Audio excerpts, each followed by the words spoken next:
They're eating the dogs, Kieran, in Tuscaloosa. They're eating the dogs. You know dog. that? They were They're eating the dogs. Oh, a meth raccoon.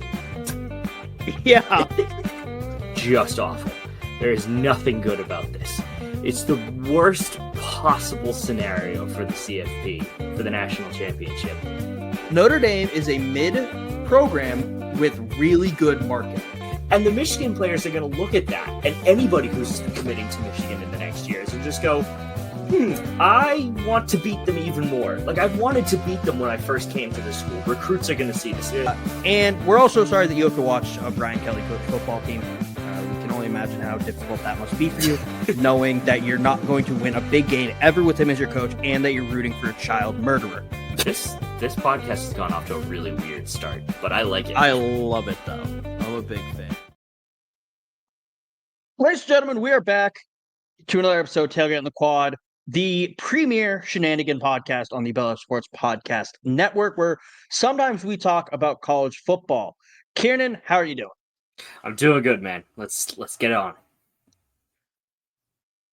Before we get on, I forgot to add another topic. This is something Kieran has to deal with all the time. It's fine. But we mention in the intro every week how Brian Kelly killed a kid.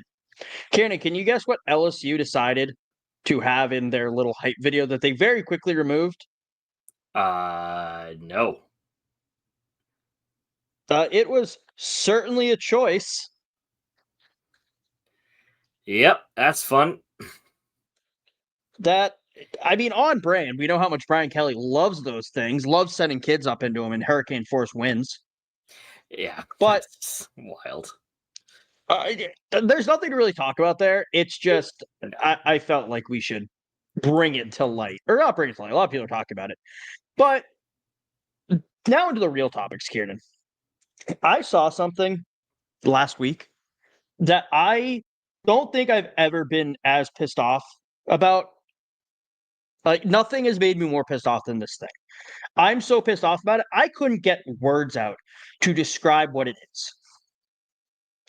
We have a new rivalry game, Kieran. Ooh. The inaugural Invesco QQQ Atlanta Gridiron Classic played at Mercedes-Benz Stadium between Georgia and Georgia Tech. Now, you might be thinking to yourself, Kieran, and listeners, wait, that's clean, old-fashioned hate. It's played on campuses. What do you mean it's the inaugural version of this game and it's played in... Yeah, that's what has me so riled up. It's insane that we're taking these... I'm already coming in hot. We're like less than 3 minutes in. It's insane that you're taking these historic rivalries. And I understand Georgia Tech has been a joke since, I don't know, John Heisman left. And you're just changing the name for a marketing ploy. Invesco QQQ, couldn't tell you the first thing they do. I just know that I probably hate them, and they're probably part of the reason our society is declining, because they're a ridiculous company with a made-up name that's changing the name of a great historic rivalry and just slapping their name on it. And I hate it. It's ridiculous. You need to stop doing this. Look, I disagree with it, but if you want to argue why Civil War for various rivalries had to go away, whatever. I'm sure all these Civil War veterans are upset.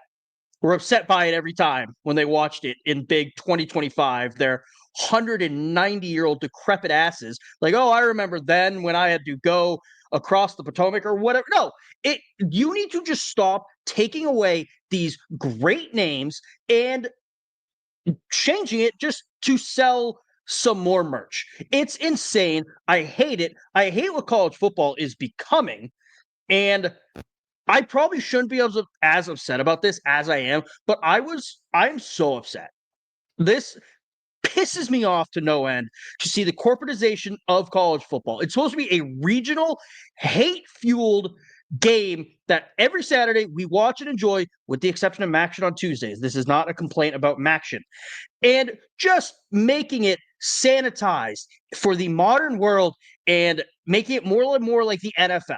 It's insane. I hate it. We need someone in charge of, not the NCAA, college football specifically, who's going to say, no, this is a dumbass idea, and we're not changing these rivalry games, the names of them, just because.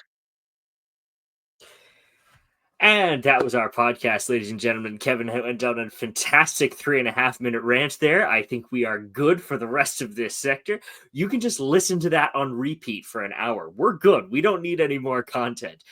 But, Kev, you're absolutely right. This is absolutely the most dumbest thing you could possibly imagine. You soulless corporate juggernauts that are ruining fun sports. It is insane. I mean, you could not have said it better in your rant there. And arguably that you have been mad before. I don't think I've ever seen you that mad, which is incredible. But be that as it may, you're absolutely 100% right. This is ridiculous. There needs to be something to just remove all of these sponsors. If they want their name on the grass, fine. Give it to them. But stop changing the names. Stop touching our sport. It's wrong and it's disgusting, and I'm mad. I'm almost as mad as you are.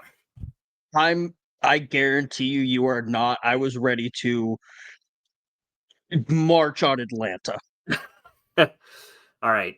Call me Sherman with the march I was about to go on through the South to get to Atlanta and voice how dumb this is.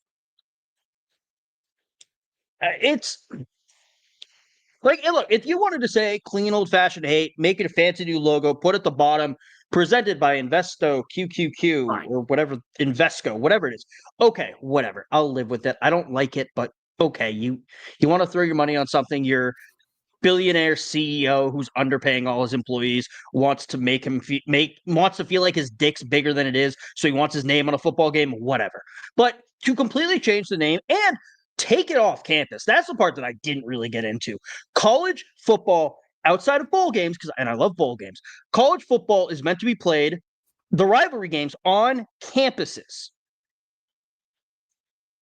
Look, the Chick-fil-A kickoff, love it. Great. It's not traditional rivalry games that are being played. And neutral site games can be fun. It should not be a very well-known rivalry. Also, while you're at it, put the largest cocktail party on campus too. That's Georgia, Florida should be on campus. Seriously. I'm very proud of myself for not dropping an F-bomb in that. Yeah, no, props to you. But you're absolutely right. It's if you want the NFL, if you want that model of corporate BS, fine. Leave it in the NFL. Stop messing with the fun football that is college football. It's arguably more popular than the NFL. The only reason the NFL gets any clout is the Super Bowl, and everybody chimes in for the commercials and the halftime show. That's it. Other than that, college football is where the true fans of the game go. And also, it's not inaugural. At no point will that game between Georgia and Georgia Tech ever be inaugural, unless the entirety of human history has been completely wiped from our minds. That will never be the inaugural game. It's inaugural at the stadium or at that under that corporate sponsor, but these two teams have been playing each other since the Civil War, hence why it's called that. Yeah, they hate each other. Clean old-fashioned hate. Keep the name. I hate it. I hate it. I hate college football. I hate what it's become. This might be the last season of this podcast, Kieran, because honestly, I'm kind of done with college football. Yeah, we'll see. We'll see where it goes. I'll just go back to the corner booth. Like, guys, I'm not talking about college football anymore. This is terrible. But moving on to other things I hate, the Clemson Tigers. Dabo Swinney said this week, I've had one undefeated team in 2018. We're the first 15-0 team in the history of major college football ever. And I think we're going to be the first 16-0 team. It's a race to do that. Kieran, thoughts on Dabo's comments? Feck off. And it's FECK, so that's okay. No, He's Irish. It's fine. yeah, it's a natural word. Anyway, first of all, do you know how hard it is to get a undefeated season in any competition? I understand that it has been done in college football before. He's done it. It makes sense. Yes, he does have a lot of weapons returning. Cade Klubnik is in his third season with the quarterback coach, and I'm forgetting his name right off the top of my head, but that's irrelevant. It's one of the things that, like, he could do it. I shouldn't say that. His players could do it. He's not going to do it. His players on the field are going to be the people actually producing the offense and defense needed to win these games. Yes, head coaches have a big impact on the game and how it's played and the calls being made and all this preparation stuff. But don't get too far ahead of yourself. You still have SMU you need to play. You still have who are they playing week 1? I forget. LSU. LSU. You still have LSU to play, right? Like, that's week 1. If you don't win week 1, the rest of it is irrelevant. You still might make it, but you can't claim to be 16-0. So win the first game, arguably one of your hardest, if not your hardest. Win that first game, then you can start talking. Yeah, I mean, I don't know if he meant this year. He was very ambiguous about it, but we know what he meant. Yeah, this year they're returning almost every key offensive player. Mm-hmm. If he didn't mean this year, you can't be making statements that far in the future, because if you turned everyone this year, next year you're not going to be. You're going to be losing a lot of guys. But moreover, hey, Dabo, I don't know how to break this to you. You are not the first team to go 15-0. Penn did that in 1897. Also, Dabo, you won't be the first to go 16-0 either. Yale did that in 1894. I understand he used the phrase major college football. I don't know how you can just ignore what those dominant teams did. It's part of history. 100 years ago. This record still counts. I suppose, yeah, it does. Now, but if you want Penn to say, also wasn't playing Alabama, so prime 2011 Alabama. Because Penn and Yale were the Alabamas of their time. Yeah, it's true. So, I mean, look, you have to hype up your team, make it sound like you believe in them. It's just saying you're going to try to be the first team to go 16-0 is, first off, wrong. Second off, it's the kind of thing that doesn't really need to be said. Mm-hmm. Like, yeah, everyone's trying to do that. You don't need to say it. It's putting a big target on your back. And operating under the assumption he is talking about this year, you were playing LSU week 1. That is early enough in the season for Brian Kelly not to mess it up. Come on, we can't believe we're saying this, but this hinges on you, Brian Kelly. I can't believe it either. It's gonna be a weird week 1. That's all I'm gonna say. I'm not rooting for Brian Kelly. Yeah, you're gonna just don't watch the game, frankly. I'm gonna watch the game. Oh, all right. I'm just not gonna root for either team. I feel like I say this at least 10 times a season. I'm rooting for what Bane did. Yeah. To the Gotham whatevers, just implode the stadium. Yes. I put a small seismic charge at the 50-yard line. Yeah, pretty much. I mean, I hate both these fuckers. But speaking of going 16-0 and pushing for the cultural playoff, Heather Dinnick from ESPN said Texas needs to beat Ohio State for their playoff hopes, or to be in playoff contention. No, they don't. I don't really know how else put it. They do not need to beat Ohio State. If they play Ohio State close, it does not matter. Which is another thing why I don't necessarily say I don't like college football playoff expansion because of this. If it gets us good games like this, because teams know they have at least one, if not two or three mulligans, they will schedule tougher out of conference games. Obviously, Indiana is not doing that, but other teams might who have a coach with a backbone. Uh, but yeah, no, they don't. They really don't. Well, I mean, yeah, they do. Like, if they were still in the Big 12, I would argue that they don't because their schedule would arguably be easier for the rest of the time. But Texas does have one of the hardest schedules. And yes, you could say that a loss to a 100% ranked opponent week one would be an acceptable sort of loss. But at the same time, Texas needs to prove that they are quote unquote back. Yes, they haven't won a national title, but they got fairly close last year. So I disagree. I think Texas absolutely does need to beat week one, not only for the momentum for the rest of the season, but just for the sake of, look, we just beat the national champions.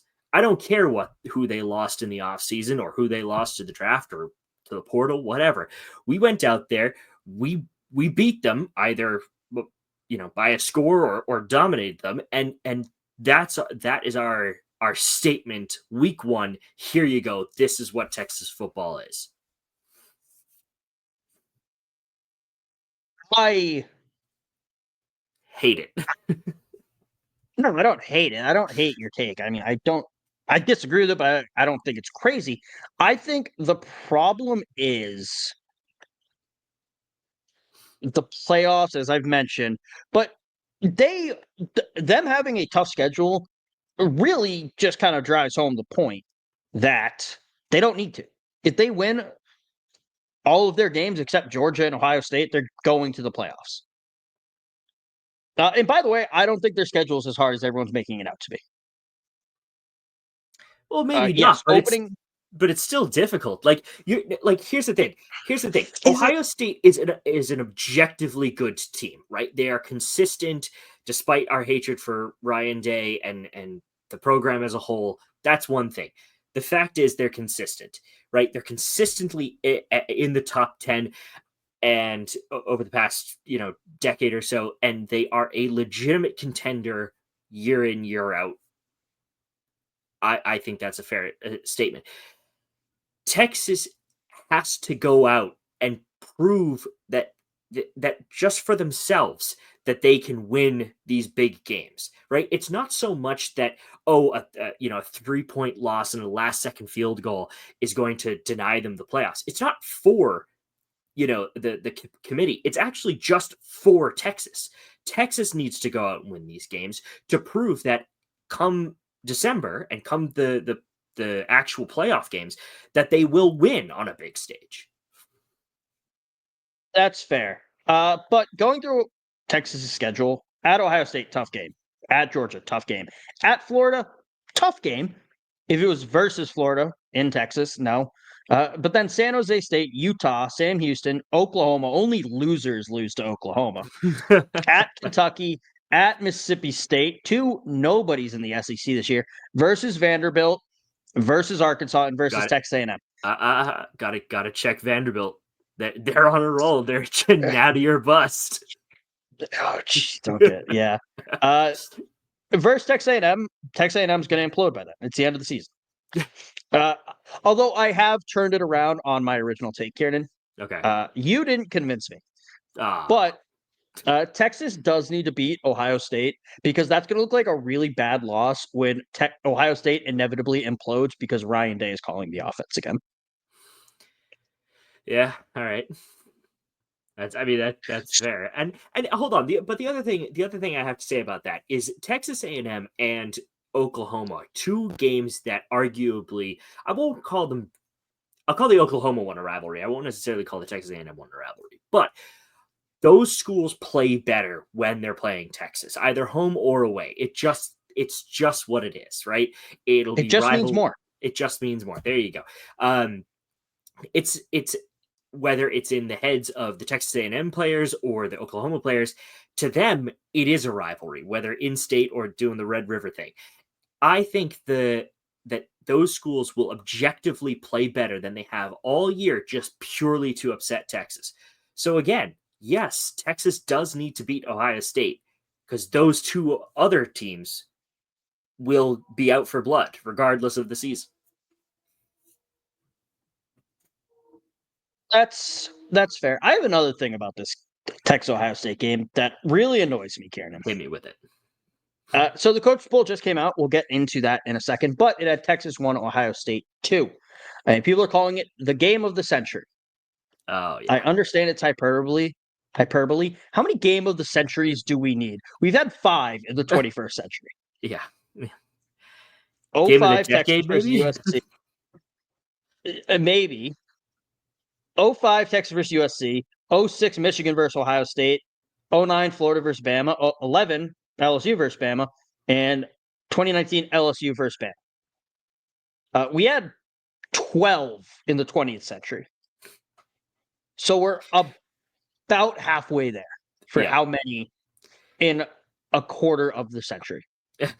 Yeah, it's it loses its meaning, right? It really does. It really does. It's one of those things. It's one of those things like it, much like the renaming of the Civil War rivalry between Georgia and Georgia Tech. You are diluting what is objectively a fun encounter between two teams, right? I get it. It's hyped up to be a great game. No denying that whatsoever. But let the game actually play out before you start naming it the game of the century, right? It's the game of the quarter century. It's the game of the decade, right? Those things are reasonable, right? Because they're short 10-year time frames where one team just goes absolutely AWOL and just goes off the rails and they do super well, and one team is trying to take their crown and all this jazz. Don't call a game before it's actually happened. It doesn't make any sense. Especially when it's week 1. Like, if it's mid to later in the season, then yeah, call it that leading up to it. I guess, both teams have struggled and not struggled, but been tested. They've played other teams. We could watch either of these schools come out and just put up a duck this season. Right. So it loses its luster if you use it all the time, and you're going to look like a jackass if it ends up being a blowout. Right. I wish people would think before they start typing just to get clicks out. It's one of the falls of journalism as a whole. It's like, oh yeah, it's going to be the game of the century. You don't know that. You have no metric to base it on. If you were to say week 11 that Texas and Ohio State are going to duke it out, they're both undefeated, they're both the highest seeds in their conference, yada yada yada, and if you want to call that, it might be the game of the century and like frame it that way, fine. But you can't call something before it's even happened. It's pathetic journalism is what it is. Yeah. Also, fun fact, only 2 games dubbed the game of the century have ended with one team winning by more than 10 points. Oh, well. Ironically, the same score. 1945, Army versus Navy. Army won 32-13. 2009, Florida versus Alabama. Alabama won 32-13. Huh, cool. There you go. Interesting fact. Who said we're not educational on this podcast? Exactly. You're going to learn something. Is it useful? No, not at all. But you're going to learn. But, Kaden, we brought it up. We're going to talk coaches poll. And I feel really bad. I give Kieran a spreadsheet every week. We add topics to it, and I'm going completely out of order. It's fine. It works. It's the flow. That's what matters. Exactly. We're just going to go to speed this up because we're already 25 minutes in. We're not even close to done. We're going to go through 25 to 11 and then just go through the top. 25 to 13, then 12 onward. Yeah. Up receiving votes, though, Oklahoma, Missouri, Louisville, USC, Utah, Baylor, Auburn, Iowa, Memphis, Army, Tulane, Georgia Tech, TCU, Nebraska, Syracuse, Washington, Navy, Arkansas, Duke, Colorado, Minnesota, UNLV, Florida State, Kansas, Vandy, and Buffalo. All others receiving votes. Any coach who voted for Auburn in this thing, you wasted your vote, and I will gladly take it in the future. Moving on to the bottom 13. Number 25, Boise State. Number 24, Texas Tech. 23, BYU. A tie at 21, Texas A&M and Iowa State. Number 20, Kansas State. Number 19, Indiana. Number 18, Tennessee. Number 17, Florida. Number 16, SMU. Number 15, Ole Miss. Number 14, Michigan. And number 13, South Carolina. Kieran, any thoughts on the bottom 13? Don't ever disrespect Boise State like that again. It doesn't matter that they lost basically their entire offense and Ashton Gianti. Don't disrespect them ever again. They were a great team. They deserve to be higher than 25. Actually, to be honest, they probably don't even deserve 25. But I'm sticking to my guns here. They have the power of friendship and the blue field on their side. All right. Yeah. Really, no. I think Indiana is too high just because Kurt Signetti. I hate him. Yeah. He's got to back up whatever he's saying this year and win a lot. And he's a coward. Yes. So you got to knock him down a few pegs. But next up, the top 12. Illinois at 12, Arizona State at 11, Miami at 10, LSU at 9, Alabama at 8, Oregon at 7, Clemson at 6 with 2 first-place votes, Notre Dame at 5, Georgia at 4 with 3 first-place votes, Penn State at 3 with 14 first-place votes, Ohio State at 2 with 20 first-place votes, and Texas at number 1 with 28 first-place votes. Funny thing is, the top 6 all have first-place votes except Notre Dame. That's hilarious and accurate. It's Brett Bielema's world, and we're all living in it with Illinois at 12. Miami Mario Cristobal is going to do something stupid and fall out of the top 10. Sorry, Jared. LSU, Brian Kelly is going to forget how to coach defense. He probably didn't recruit defense. They're going to fall out of the top 10. Alabama is going to be number 1 by the end of the year, so that's fine. Keep going. You're on a roll. No. Keep going. You're on a roll. All right. Oregon next. Oregon, they have cool uniforms and the duck on their side, so that's fine. Clemson at 6. Yeah, you're not going 16-0, but they'll probably be in the top 10. Georgia at 4. Yeah, they probably will move up to number 1 and then fall when they lose to Alabama this year. Penn State at 3. Can James Franklin fully get the big game monkey off his back? He showed he sort of can. Let's see if he can keep going. Ohio State, not number 2, probably number 12 by the end of the year. And after losing 3 games, because Ryan Day can't coach offense to save his life, they are going to win 1 game, and Ohio State fans are going to say it's the greatest college football playoff run ever. And then Texas at 28. Texas is back. There you go. That was your breakdown. Do you have thoughts? Yes. Please don't put Penn State that high. That makes me nervous. I am like in a perpetual state of no, thank you. I get so superstitious about like a high Penn State ranking because like inevitably since I've supported them, it's always the absolute crash out right when we need you to do well. And it's this soul crushing hope that gets you. And you're just like, it's almost too good to be true. Like, don't get me wrong. By all metrics, I do believe Penn State deserves to be in the top 5 this year. However, it makes me incredibly anxious on the inside that they're ranked that high at the beginning. Like, if they were ranked 10, 11, 12, I'd be like, cool.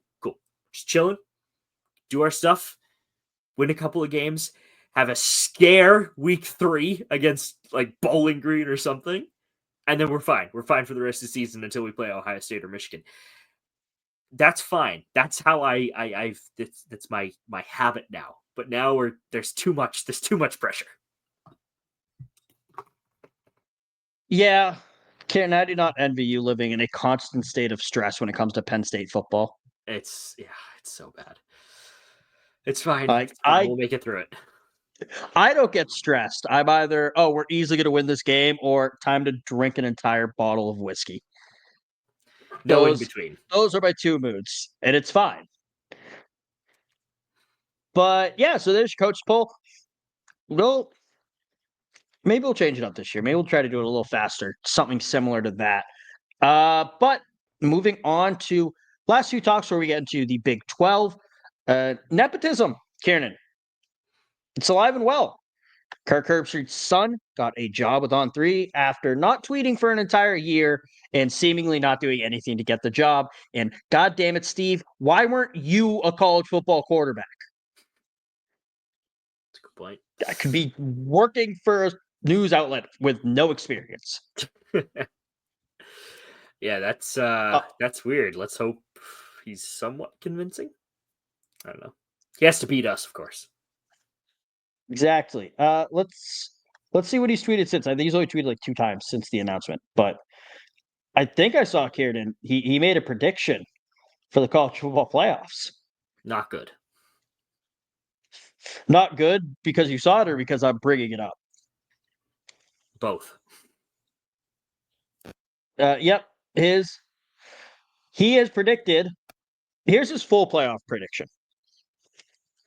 Number 8, Notre Dame loses to number 9, LSU. So LSU moves on. Number 5, Ohio State beats number 12, Boise State. Number 7, Alabama beats number 10, Oregon. Number 6, Clemson beats number 11, Utah. Moving on to round 2. Number 1, Georgia beats number 9, LSU. Number 5, Ohio State beats number 4, Texas. Number 2, Penn State beats number 7, Alabama. Number 6, Clemson beats number 3, Miami. Number 1, Georgia beats number 5, Ohio State. Number 2, Penn State beats number 6, Clemson. And your 2025 college football champion, according to Zach Herbstreit, are your Penn State Nittany Lions. Kieran, hang the banner. Hang the banner now. It's been called. Like, we don't even have to play games. Stop the count. Penn State wins. Yeah, fantastic. It is. I'll take that win. I'll take it. I'll take it any day of the week. Just anything to put our names on it. The meltdown that would occur on this podcast if Penn State beat Alabama in the playoffs. Oh, there simply wouldn't be an episode. The server would explode. No, I would drive down to Penn State, or I would drive down to Pennsylvania with a camera, and we would fight. And that would be that week's episode. That would be great. Just a fist fight. It would not last very long, Kev. No. I would probably get yelled at. Probably like, Kevin, you can't host just a street fight on the Belly Up Sports YouTube. First off, it's called yes, I can. Crackhead Fights Club. College football fights. Look, I didn't shoot anyone. That's a big deal for Alabama fans. We do that a lot after games. If we both sign a waiver saying that we will not sue anybody, do we get to do it? We will need to consult a lawyer. If anyone listening or watching is a lawyer, let us know the legality of that. And please email some paperwork to kevin@bellyupsports.com. Yes. And we will sign it. We'll file it. We just need someone to do the paperwork. Yes. We'll be good. Yeah. But just some quick hitter topics. One is something I feel very strongly about. One is just something. The NCAA Board of Directors has officially streamlined has passed a reform package that streamlines NCAA governance process. This gives the autonomous 4 conferences 65% of the voting power. It does not impact championship access or D1 finances, according to Pete Thamel. I don't hate the idea of streamlining governance in college football, but I hate the idea of college football governing. Yeah, that's actually a great take. We don't need any more than that. You know the old Ronald Reagan quote, the scariest sentence known to man is I'm from the government and I'm here to help? Yep. Replace government with NCAA, and that's how I feel. Yeah, that's perfect. Speaking of the U.S. government, Derek Dooley, former Tennessee head coach, is running for U.S. Senate in Georgia. I would like to ask all the southern states to do us a favor. because it seems like it's really only an issue there. If your favorite coach, I don't know why Derek Dooley would be your favorite coach, but if your favorite coach or former player is running for state level office, vote for him. Vote for him to your heart's content. They can do whatever they want within your borders. If they're running for federal government office, please don't. Please just don't. I would rather not have to listen to Herschel Walker try to put out a sentence or Tommy Tuberville say that his grandfather died in World War II fighting the communists.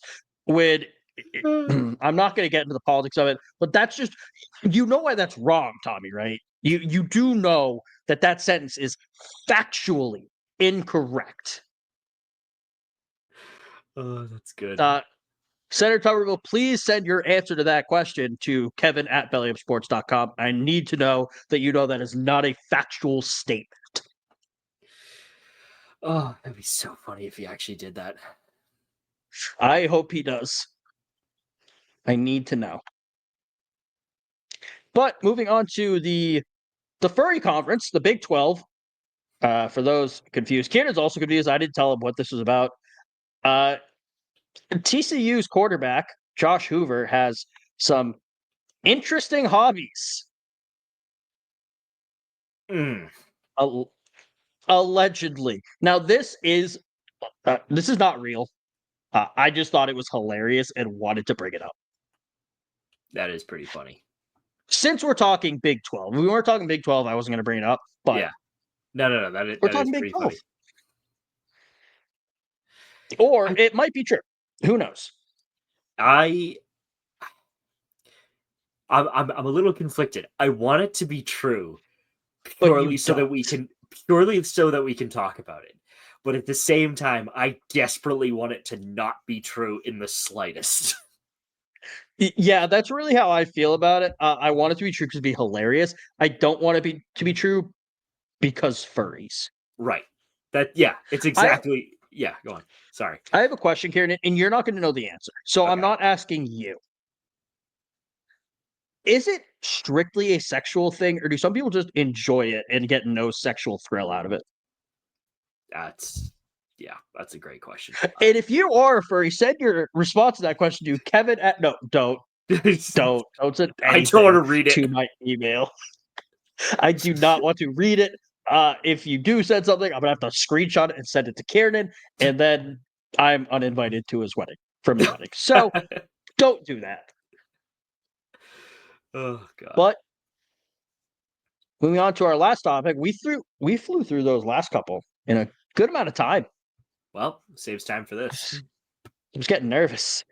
The Big 12 win totals. This is on CBS as we've gotten all these. It is from March 27th, so the win totals may have changed since then, but it has all the games on it and the over-under. So, and I'm lazy and knew they had it. So, first up, you have Arizona over under 5.5. They're playing Hawaii, Weber State, Oklahoma State, Kansas State, at Iowa State, BYU at Houston, at Colorado, Kansas at Cincinnati, Baylor, and at Arizona State. Kieran, over under 5.5 wins.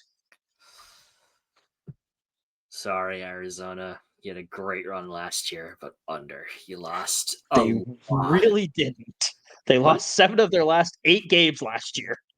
That's a good year for them. Losing 7 out of their last 8? Yes. That's still a good year. Oh, don't. I don't think it is. Okay, fine. You're going under 5.5. That's the point I'm trying to make. Yeah. No, they are. They're winning 3, maybe. Next up, Arizona State over under 8.5. They're playing Northern Arizona at Mississippi State, Texas State, TCU, Texas Tech, Houston, West Virginia at Colorado, Arizona at Baylor, at Utah, and at Iowa State. I'm going to go with the over. Losing Scatabo does suck, but Sam Leavitt is back. He has another year under his belt. Kenny Dillingham, he does annoy me, but I think he is a good coach. I think 9 wins is easily achievable for this team. Give me the under. I think Scatterboo is too essential for that offense to push them over the threshold of 8.5. That's fair. Next up, we have Baylor, the Baylor Bears. Over under 7.5. They're playing Auburn at SMU, Samford, Arizona State, Oklahoma State at Cincinnati, UCF, Utah at Arizona, Houston, Kansas State, and at TCU. Kieran, over under 7.5.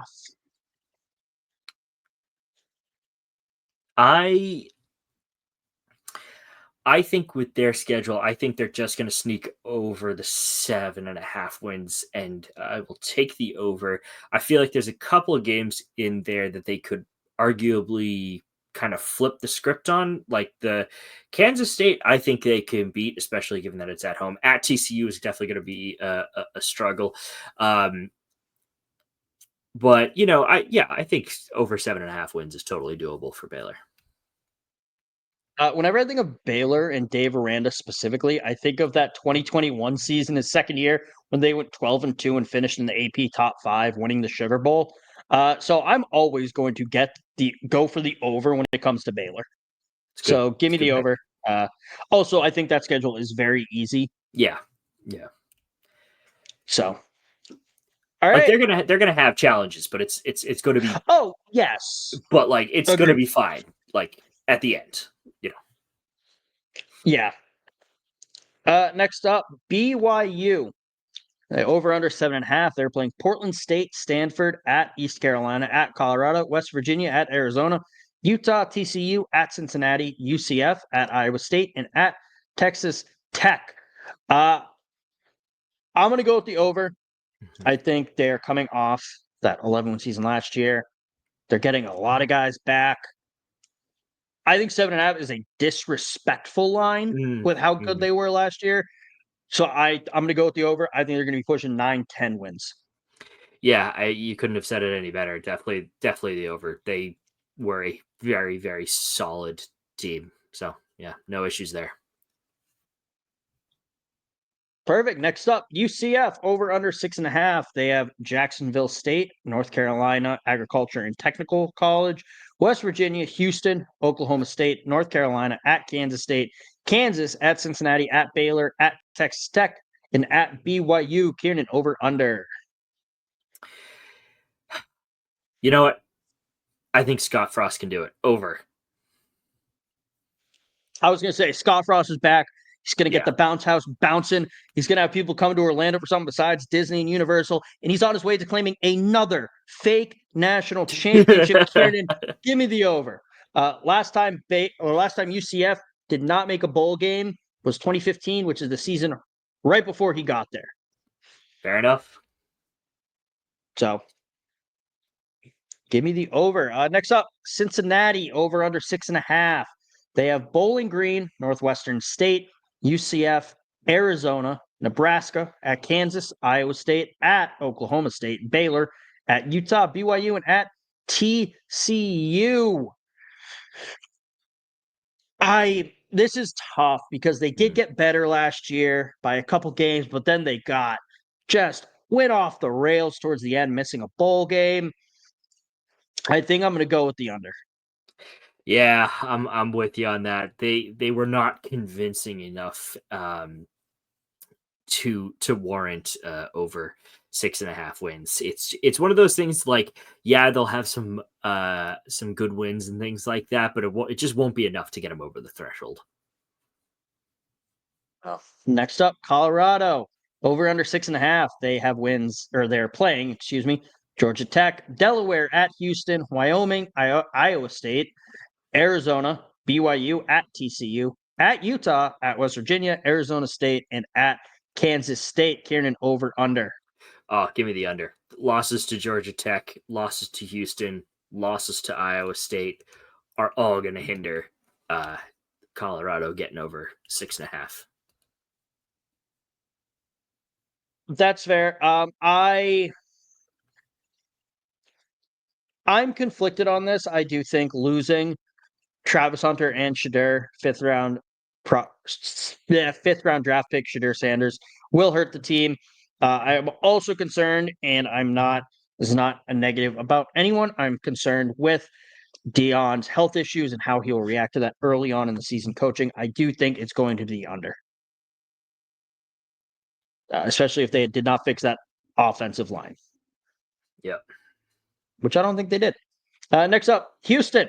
Over under 5.5. They're playing Stephen F. Austin at Rice at Oregon State, Arizona, West Virginia, TCU, Colorado, Texas Tech at Oklahoma State, at Arizona State, at UCF, and Baylor. I'm not sure. I think I'm gonna go with the over. Yeah.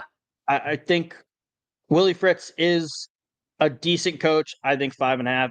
They'll get to 6. I don't think they will be pushing for a Big 12 championship or anything like that. Yeah, I'm with you on that. I think they're going to get to a bowl game, but that's about it. I can certainly see some wins in there that can kind of move them up the table, but I can't, unless they just come out flying, I can't see that they're going to get any sniff at the top 25 or anything like that. Fair. Next up, Iowa State.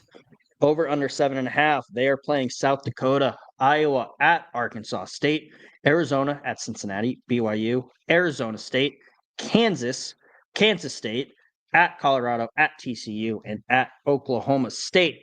Kiernan, over under 7.5. Give me the over. Give me the over. I think coming off the 11 wins last year, I think that will definitely, some of that momentum will certainly carry into this year.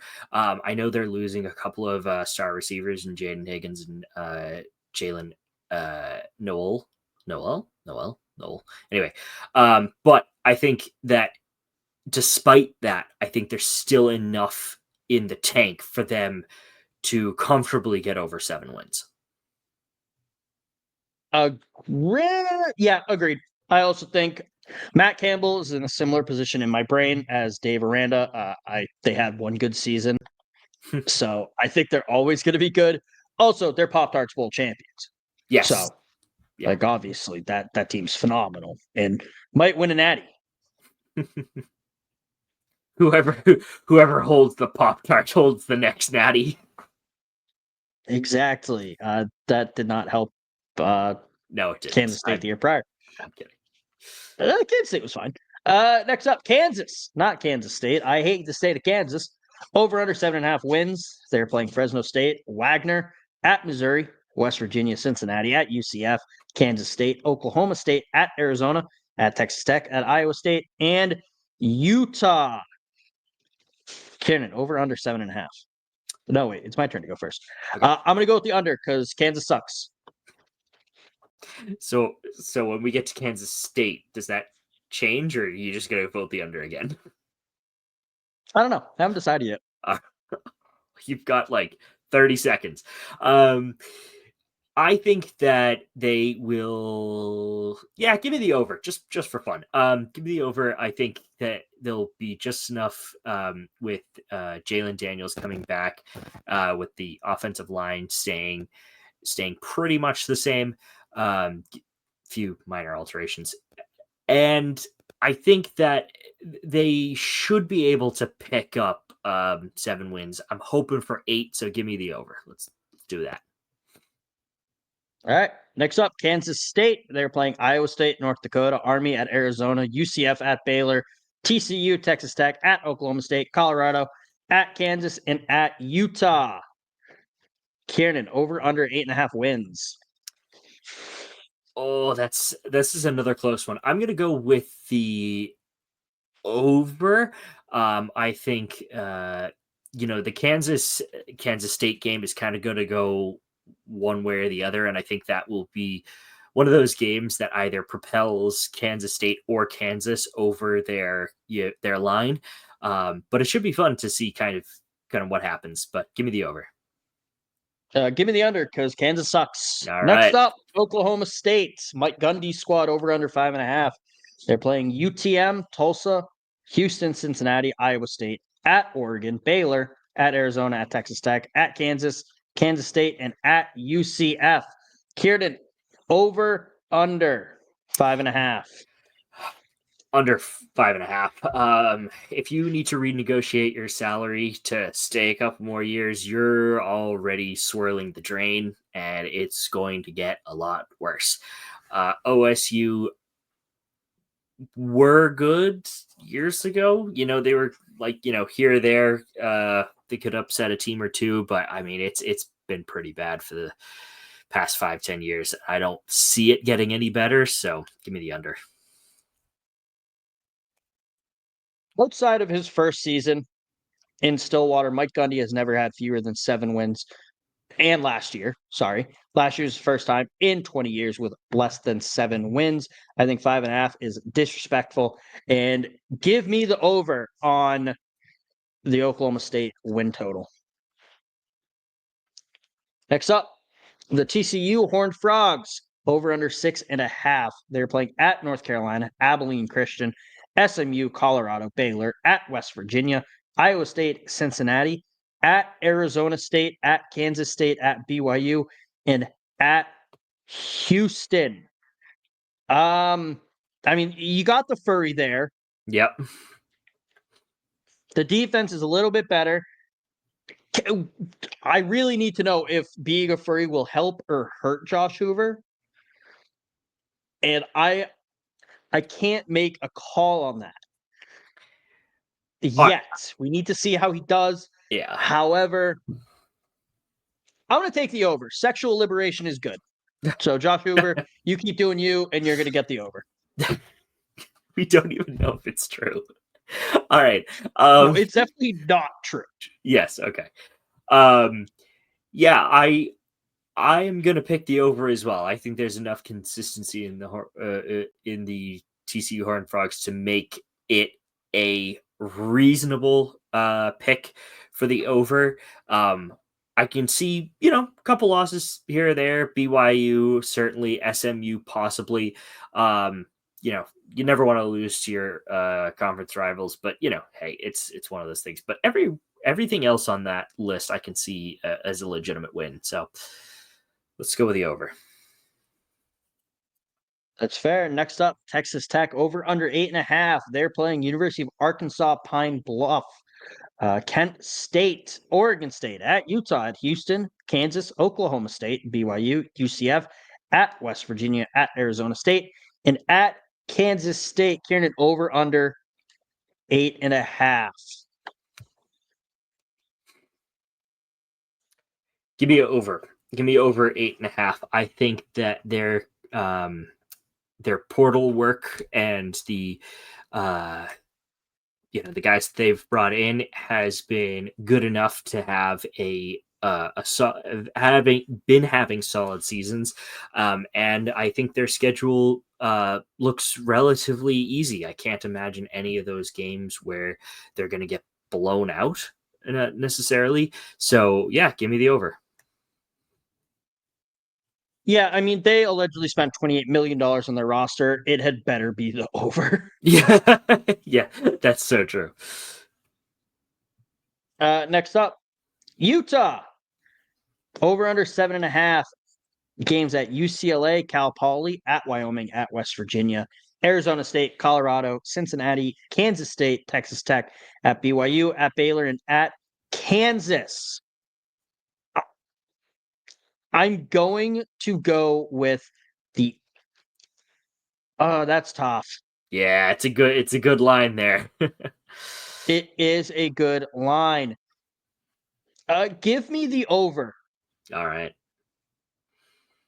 New Mexico State or New Mexico quarterback transferring in Devin Dampier.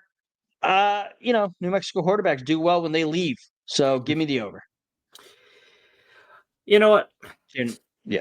For the sake of argument, I'll play devil's advocate. Give me the under. New quarterback, not a great record past 2 years, despite being arguably favorites. Yeah, give me the under.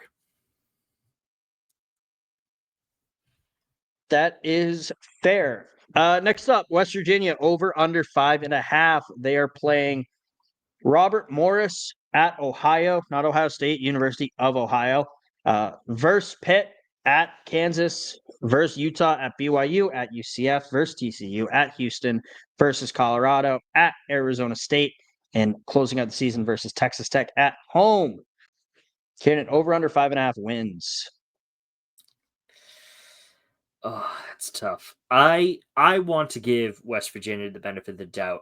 Give me over 5.5 wins. Rich Rod's back, baby. Yeah. Give me 5.5. Give me 6, 7, 8, 9 wins. 9 wins isn't going to happen. Give me 7 or 8. Yeah. I think Rich Rod could get it done. Plus, I will say now, this. Kieran. The West Virginia uniforms are the Oregons of the East. They are the coolest jerseys year in, year out, and that is one of the reasons why I root for them. That's fair. But Kieran, the most important question on everyone's mind: who do you have winning the Big 12? That's another tough one. I am going to go. Give me the Mormons. I think BYU were solid all year.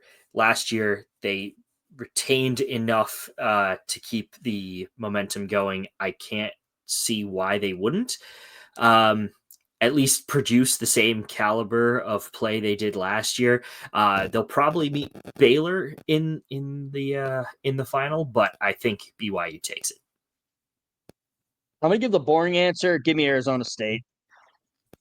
They already have the conference, bowing to them, deferring to them, getting rid of the media pull because Arizona State came dead last year and it hurt their chances. So a lot of people probably aren't expecting them to bounce back or to come back as strong. The conference is already really doing whatever they can to keep Arizona State happy like they used to for Texas. They just needed a daddy to fill that role, and Kenny Dillingham said, "Daddy's home." So give me Arizona State. They're going to get all the calls, and they're still going to have a chip on their shoulder, though, because nobody's going to expect them to do well after they ran Cam Scatterboot into the ground versus Texas. A lot of people are saying that is why the game was close. It was Scatterboot. It was not Arizona State. It was not Kenny Dillingham. So chip on the shoulder, and Arizona State just needs someone to tell them what to do, and the Sun Devils are doing it. Good pick. Okay, anything else before we get out of here? No, I think that's everything.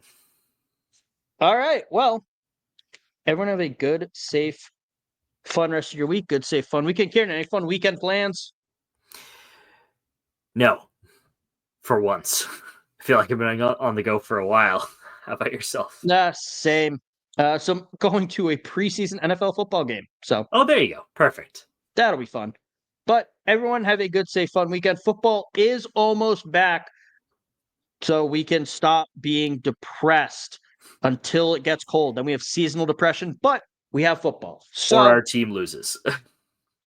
That also is true. But see it. See ya. I took your line.